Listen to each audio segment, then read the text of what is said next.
لله رب العالمين والصلاة والسلام على سيد الأنبياء وخاتم المرسلين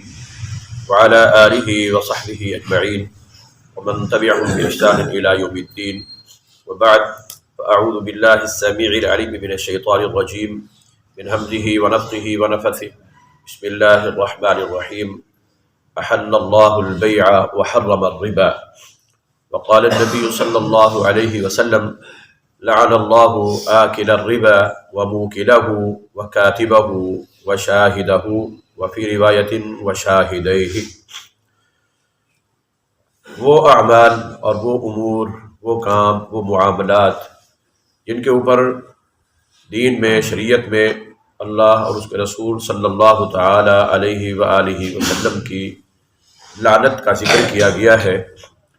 جن اعمال کی بنا پر اللہ تعالیٰ کی رحمت کو روک دیا جاتا ہے، بندے کو اللہ تعالیٰ کی رحمت سے محروم کر دیا جاتا ہے، اللہ تعالیٰ کی طرف سے غضب اور اللہ کی ناراضگی اور اللہ کا عذاب اور اللہ کی سزا، اور وہ بھی جہنم کی بہت بدترین سزا، اللہ ہم سب کو محفوظ فرمائے۔ ان اعمال میں سے نبی صلی اللہ علیہ وسلم فرماتے ہیں کہ لعن اللہ آکل الربا، کہ اللہ تعالیٰ نے لعنت کی ہے اس شخص کے اوپر جو سود کھانے والا ہے، سود جو کھاتا ہے، وَمُوكِلَهُ، اور وہ جو سود کھلاتا ہے، سود کھلانے والا،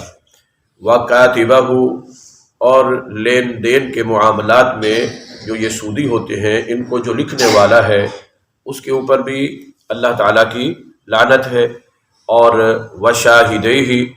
جو گواہ بن جاتا ہے اس لکھ پڑھ میں، تحریر و معاہدے میں، تو اس کے اوپر بھی اللہ تعالیٰ کی لعنت ہے۔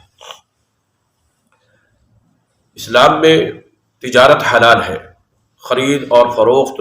معروف طریقوں سے، مناسب طریقوں سے، شرعی اصولوں اور ضابطوں اور قوانین کے تحت احل اللہ البیع وحرم الربا، کہ اللہ تعالیٰ نے بیع کو، خرید اور فروخت کو، تجارت کو حلال قرار دیا ہے، جائز قرار دیا ہے، لیکن حرم الربا، سود کو حرام قرار دیا ہے۔ اور یہ حرام معمولی بھی نہیں ہے، بہت شدید قسم کا، سخت قسم کا حرام، ایسا حرام ہے کہ اللہ رب العالمین نے قرآن کریم میں ارشاد فرمایا ہے وَذَرُوا مَا بَقِيَ مِنَ الرِّبَا، اگر کوئی لا علمی کی بنا پر سابقہ دور میں ایسا ہو چکا ہے تو سب کو چھوڑ دو، سب کو چھوڑ دو۔ اصلا تمہارے لیے فَلَكُمْ رُؤُوسُ أَمْوَالِكُمْ، تمہارے لیے بس تمہارا اصل مال جو ہے وہی ہی، جو اضافہ اور سود لیا جاتا ہے اس کو چھوڑ دو، وہ تمہارے لیے حرام ہے۔ نبی صلی اللہ تعالی علیہ وآلہ وسلم کے دور میں یہ سلسلہ چل رہا تھا، مگر اس سے روکا گیا، منع کر دیا گیا، اور بالخصوص فتح مکہ کے موقع پر نبی صلی اللہ تعالی علیہ وآلہ وسلم نے یہ ارشاد فرمایا تھا، جیسے آپ نے ہدایات جاری کی تھی تو انہی میں یہ بات بھی تھی کہ ان اللہ قد حرم الربا، اللہ تبارک و تعالیٰ نے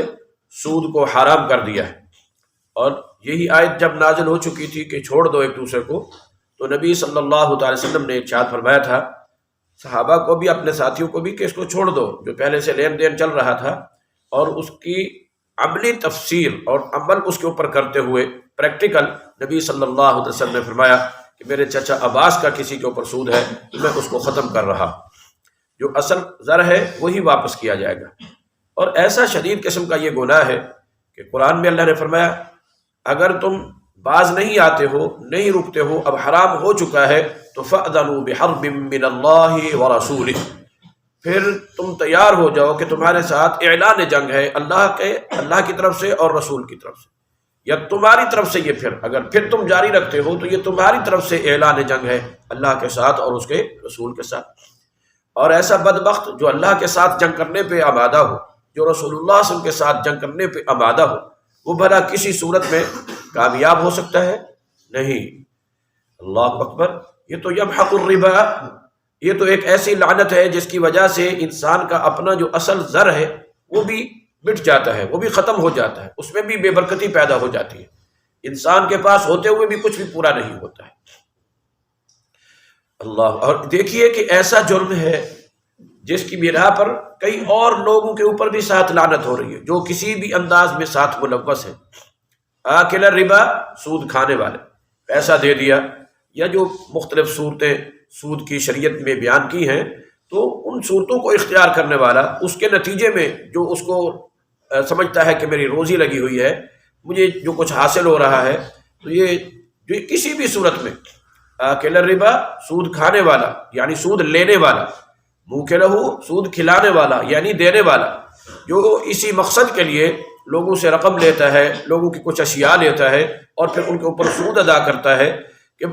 اپنی ایک ضرورت کے تحت نہیں بلکہ پروفیشنل، یہ ایک آج کل پیشہ بن چکا ہے۔ ہمارے یہاں فیکٹریاں اور کئی ادارے، کوئی کاروباری تجارتیں، بینک بیٹھے ہیں سود دینے کے لیے، حتیٰ کہ کسی کو گاڑی کی ضرورت ہے، کسی کو مکان کی ضرورت ہے، تو اس کی ضرورت سے، بیچارے کی ضرورت سے ناجائز فائدہ اٹھاتے ہوئے وہ اس سے سود در سود، اور پھر بڑھتا چلا جاتا ہے۔ اگر کوئی شخص نہیں دے سکتا ہے تو اضعاف مضاعفہ، کئی گنا اس کو بڑھا چڑھا کر جو ہے وہ وصول کیا جاتا ہے۔ تو سود کھانے والا بھی، سود کھلانے والا بھی، اللہ کی اس کے اوپر لعنت۔ اور اگر ان دونوں کا کوئی معاہدہ لکھا جا رہا ہے اور لکھنے میں کوئی شخص شامل ہے، تو میں نہ لینے میں ہوں، نہ میں دینے میں ہوں، نہ میں کھانے میں ہوں، نہ میں کھلانے میں ہوں، میرا کیا قصور؟ نہیں۔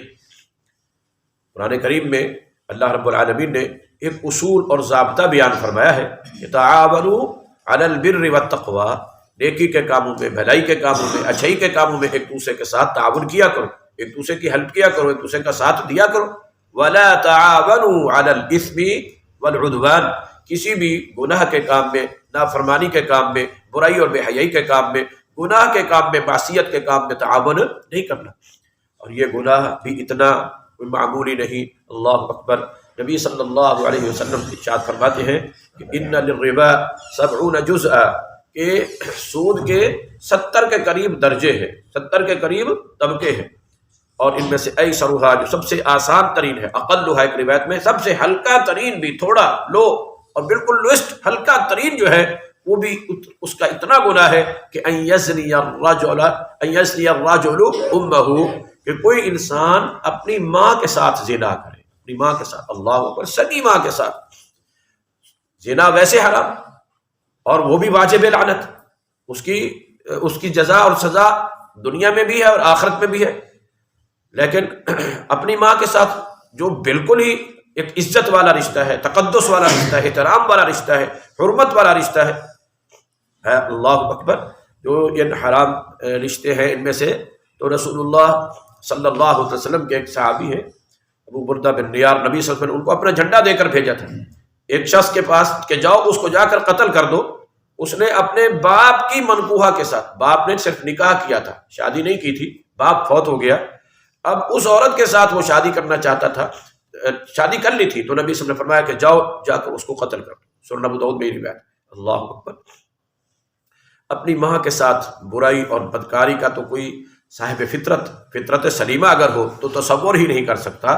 تو یہ تو ہلکا ترین، کم ترین، تھوڑا ترین، بالکل ہلکا۔ اللہ اکبر۔ اللہ تعالی ہم سب کو معاف فرمائے،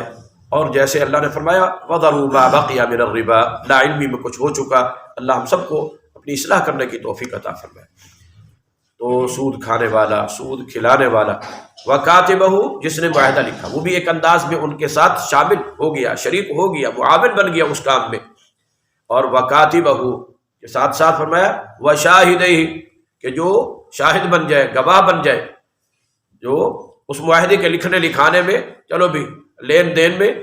اور اسی سلسلے میں محدثین نے اس شخص کو بھی ساتھ شامل کیا ہے کہ جو گارنٹیئر بن جاتا ہے، جو گارنٹی دیتا ہے، جی میں کل کو تم اس سے پیسے دلوا کے دوں گا، یا میں ذمہ دار ہوں، یہ تمہیں پیسے پورے دے گا۔ تو اس انداز میں، کسی بھی انداز میں اس چیز کے اندر جو شخص بھی ملوث ہوتا ہے، رسول اللہ صلی اللہ علیہ وسلم نے فرمایا کہ اس کے اوپر اللہ کی لعنت ہے۔ میں نے بتایا تھا لعن اللہ کے دو معنی ہیں، ایک تو خبر ہے رسول اللہ صلی اللہ علیہ وسلم کی طرف سے، اور رسول اللہ صلی اللہ علیہ وسلم مخبر صادق ہیں، آپ کی بیان کی ہوئی خبر میں کبھی بھی جھوٹ اور غلطی ہو سکتی نہیں، کہ ما یخرج منہ الا حق، کہ نبی صلی اللہ علیہ وسلم کے منہ مبارک سے سوائے حق کے کوئی اور بات نکلتی ہی نہیں ہے۔ وما ينطق عن الهوى ان هو الا وحی یوحى، جو بولتے ہیں وہ وحی، کہ ایسا شخص اللہ تعالیٰ کی لعنت کا حقدار ہے، اللہ تعالیٰ کی رحمت سے محروم ہے، اور غاضب اللہ کا اس کے اوپر غضب اور ناراض ہے۔ شر مکانہ، اس کا ٹھکانہ بھی وہ کیا ہے؟ بہت بدترین ہوگا۔ اللہ ہم سب کو محفوظ فرمائے۔ اور دوسرے میں نے بتایا تھا لعن اللہ، یہ ماضی کے ساتھ جب ایسے الفاظ استعمال ہوتے ہیں تو جیسے رضی اللہ عنہم ہم کہتے ہیں رحمہ اللہ تعالی، تو یہ پھر دعا ہوتی ہے، اور دعا یا یہ اس عمل کے نتیجے میں بد دعا ہوگی در حقیقت، اور رسول صلی اللہ علیہ وسلم اس کے لیے بد دعا کر دے اور اللہ پھر اس کے اوپر لعنت اور پھٹکار نازل کر دے، پھر وہ شخص کیسے جو ہے وہ خیر کا حامل ہو سکتا ہے، بھلائی کا حامل ہو سکتا ہے، یا کیسے اس شخص کو اللہ کی رحمت نصیب ہو سکتی ہے؟ ایسے شخص کو اللہ تعالیٰ کی رحمت سے دور کر دیا جاتا ہے، دھدکار دیا جاتا ہے، محروم کر دیا جاتا ہے۔ تو یہ سود کی وبا اس قدر عام ہے، رسول اللہ صلی اللہ علیہ وسلم نے ارشاد فرمایا تھا کہ یہ اس قدر عام ہو جائے گا کہ کوئی شخص اگر سود کے لینے دینے میں بھی ملوث نہ ہونا تو اس کا غبار اور دھواں لازمی طور پر اس کے نتنوں تک پہنچ جائے گا۔ اللہ اکبر۔ اور آج صورتحال وہی ہے، ہمیں مجبوراً ایسے ماحول میں جانا پڑتا ہے۔ جی اللہ اکبر۔ آج کل تو بہت سی چیزیں اس کے ساتھ ریلیٹڈ ہیں، بہت سی چیزوں کا تعلق ہے۔ اللہ تعالی ہم سب کو محفوظ فرمائے۔ جس حد تک بھی کوشش ہے کرے انسان کہ یہ ایسے گناہ کہ جو انسان کے لیے لعنت کا سبب بنے، اللہ تعالیٰ کی رحمت سے محرومی کا سبب انسان کو محروم بنا دے، ایسے تمام معاملات سے انسان کو چاہیے اپنے آپ کو دور رکھے، اپنے آپ کو بچائے۔ اللہ ہم سب کو عمل کی توفیق عطا فرمائے۔ سبحانک اللہم و بحمدک، اشہد ان لا الہ الا انت، استغفرک و اتوب الیک۔ جزاکم اللہ خیرا۔